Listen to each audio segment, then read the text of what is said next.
et messieurs, le président de la République. Lorsque Jean-Ping et sa suite se rendent à son QG politique le jeudi 4 mars 2020 pour rendre un dernier hommage à Maître Fabien Méré, ils sont loin de présager du subterfuge mis en place par le gouvernement pour faire échec à leur entreprise. La haie d'honneur mise en place, l'ambiance est aussitôt perturbée par des nouvelles de séquestration de la dépouille par la force publique. Un vent de panique s'empare du QG politique de Jean-Ping. On ne peut pas continuer à vivre avec ces gars-là. Non, Mathurin, ton véhicule. Mon véhicule est là. Bon, alors, donc. Mais ils ont dit quoi? Il est bloqué, ils ont dévié. Depuis ici, ils ont dévié. Voilà. Par là-bas, ils arrivent. Non, on tourne. Pour tenter de toucher du doigt ces mauvaises nouvelles, Jean Yegendong, dernier premier ministre de Feu Omar Bongo et membre du dernier carré de Jean-Ping, se rend sur les lieux pour en savoir plus.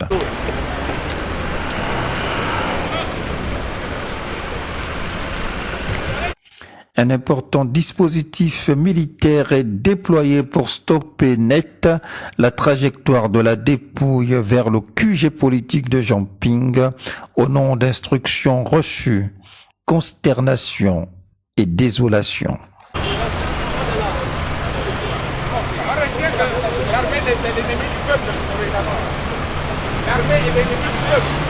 On le retient, quand ça va changer, on va voir. On retient que l'armée c'est l'ennemi du peuple. Dans cette fièvre d'interventionnisme policier, les nerfs sont à vif du côté du QG politique de Jean-Ping où consternation et colère se lisent sur les visages. Des langues se délient. Le Gabon se trouve aujourd'hui dans les profondeurs, dans la honte, les abîmes, dans les ténèbres. Ce pouvoir usurpateur, il crée même un cadavre. Les discours que Maître Méré faisait en France, il va les faire dans le cercueil. De quoi ils ont peur? De quoi ils ont peur? On monte, on descend, ils savent qu'ils ont fini. C'est fini pour eux au nom de Jésus. Les Gabonais n'en veulent plus, on en a marre. Nous sommes assis tranquilles, il n'y a pas eu de mal, il n'y a pas eu de casse, il n'y a pas eu de bruit. Quelle est la raison pour laquelle ils bloquent le corps de Maître Méré? C'est quelle raison? Mais j'espère au moins que quand Méré parle là, il ferme la porte de la mort. Que les marins, l'autre le matin, ne vont pas mourir. Les étrangers qui viennent nous diriger au Gabon, c'est quoi ça? Maître Méré, son père Jean-Ping, veut s'incliner pour la dernière fois sur son corps. On le lui empêche, pourquoi? Pourquoi? Pourquoi? Ils veulent quoi? Mais ce qu'ils cherchent là, ils ne l'auront pas. Parce que Dieu a déjà mis une croix rouge sur eux. Ils peuvent faire les crimes rituels, tuer les enfants comme ils ont l'habitude. Leur pouvoir est fini. Sur la base de directives martiales, la dépouille est militairement escortée vers le domicile familial, laissant ainsi les compagnons de lutte de Maître Fabien Méré sur leur faim du côté du QG.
Instant de recueillement au domicile familial.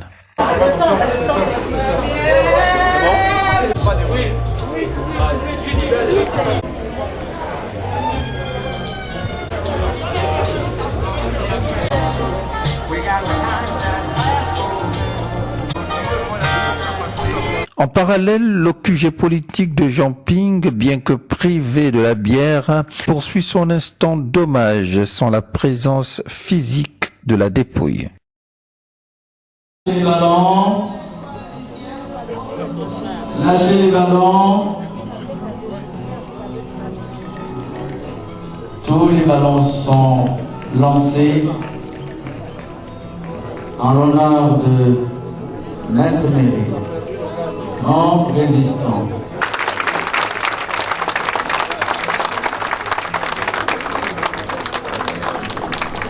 Quelques heures avant, les avocats ont rendu un ultime hommage à Maître Fabien Méré, tous ou presque vêtus de noir. Une cérémonie organisée in extremis après un bras de fer avec le gouvernement initialement opposé à la présence physique de la dépouille à ce cérémonial. Mais la sagesse a fini par prévaloir, laisse subtilement entendre le président de l'Ordre des avocats gabonais, Maître Lubin Doutoum, qui a préalablement laissé planer la menace de boycott par les avocats des audiences de la Cour criminelle spéciale si le gouvernement se refusait à entendre raison. Je dois d'ailleurs préciser qu'il ne s'agit pas de défiance, il s'agit de faire respecter la tradition. Nous ne sommes pas propriétaires du palais de justice. C'est un bien de l'État qui est géré par les fonctionnaires du ministère de la Justice et qui, pour des raisons diverses, notamment une tenant à l'organisation de la session criminelle qui est en cours, nous a donc notifié l'impossibilité pour eux de nous mettre à disposition de la salle pas perdue pour organiser la cérémonie de ce matin. Bien, nous avons décidé, pour faire respecter la tradition, pour faire respecter la règle, d'organiser cette cérémonie d'hommage et de recueillement au confrère Fabien Méré décédé ici, sur le siège de la maison de l'avocat. Voilà, la maison de l'avocat. On a dû, je dois vous dire qu'on a dû en si peu de temps, si peu de temps, mettre en place une organisation qui permette de recevoir ce confrère ce matin. Parce que c'est hier, très tard dans la nuit, que j'ai été saisi par les autorités gouvernementales, m'informant de ce que nous pourrions désormais recevoir notre confrère Fabien. Donc il va arriver tout à l'heure et nous lui rendrons l'hommage qu'il mérite. Ce fut un membre éminent de notre barreau. Donc on va se rapprocher vers où sera déposée la bière. Ce sera ici. Voilà, Jeff donc essaye de jeter un coup d'œil dans... Donc ce sera ici qu'on placera la bière dans, je veux dire, d'un moment à un autre. Nous attendons son arrivée. Voilà. Et puis nous allons faire le nécessaire. Nous tenions à ce que la tradition soit respectée. C'est ça qui est le plus important. La tradition des barreaux veut que lorsqu'un confrère décède, que l'hommage de ses confrères lui soit rendu. Et nous avons donc annoncé hier que cet hommage se ferait même sans la dépouille de Fabien, pour faire respecter la tradition. Mais c'est quoi, qu'est-ce qui a dénoué les nœuds pour qu'on en arrive justement à cette sorte d'apaisement? La sagesse a prévalu. Nous avons échangé avec les autorités qui avaient pris la décision que vous connaissez déjà et nous avons trouvé un modus vivendi. Voilà. Il faut toujours, vous savez, la sagesse préside à la construction de toute démarche, de tout édifice. Donc la sagesse a prévalu. Nous avons continué à échanger, faire comprendre aux autorités la nécessité qui était nôtre de recevoir notre confrère ici, même si ce n'est plus dans la salle des pas perdus par de justice, mais à la maison de l'avocat.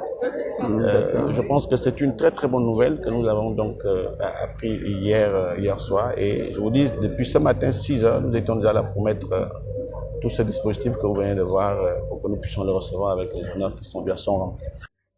Quelques collègues avocats livrent leur témoignage. Moi, j'ai connu Méré à l'université. Et nous avons passé 4 années dans le même bâtiment, nous habitions.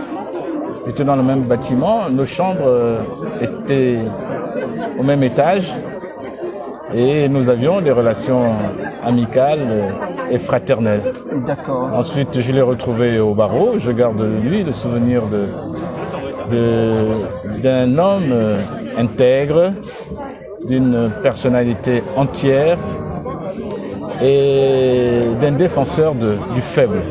Du faible. Voilà. Voilà.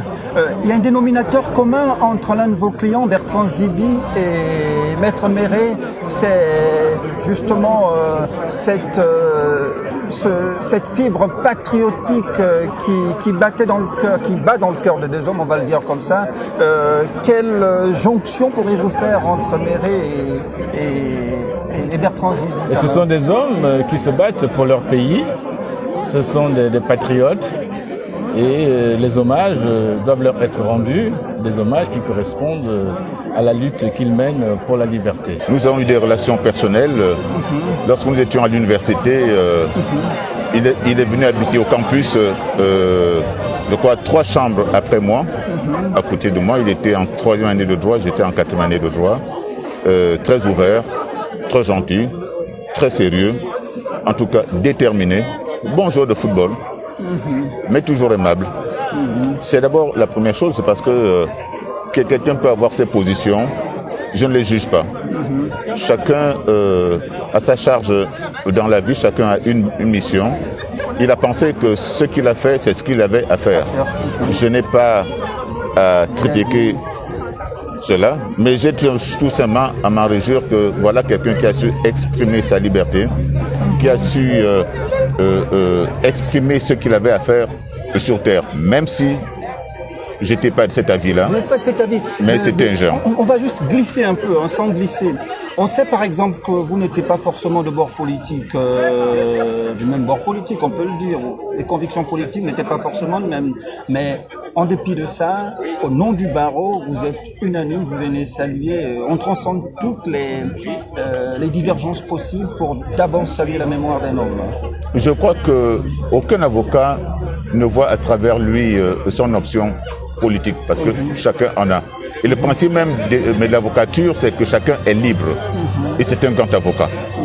Et quand un grand avocat part, c'est le barreau qui perd.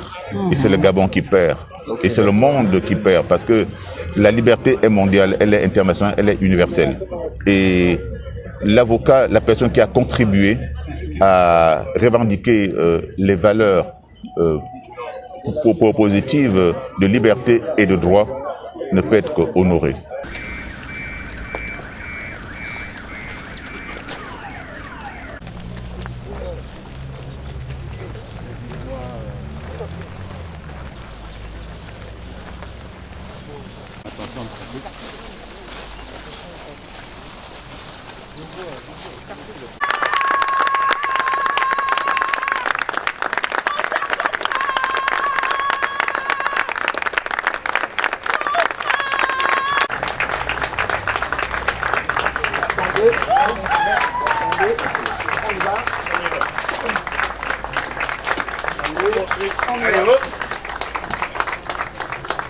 Encore.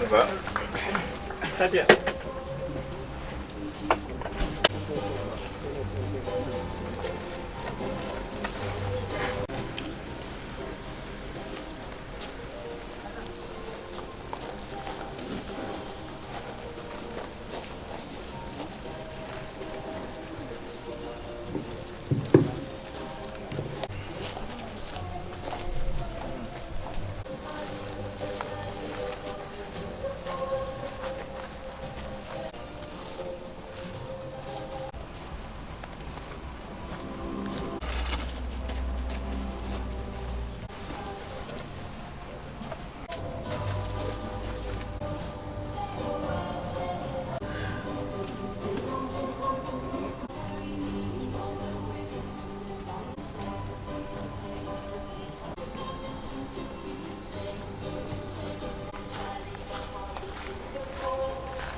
de justice du Gabon,